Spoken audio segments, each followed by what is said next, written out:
Hi, I'm Dr. Alan Lazzara. I'm an emergency medicine physician, but I'm also a hunter. Today we're here to talk about firearm safety.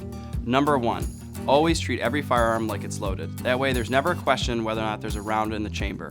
Number 2, muzzle control. Always be sure about where your barrel's pointed to keep those around you safe.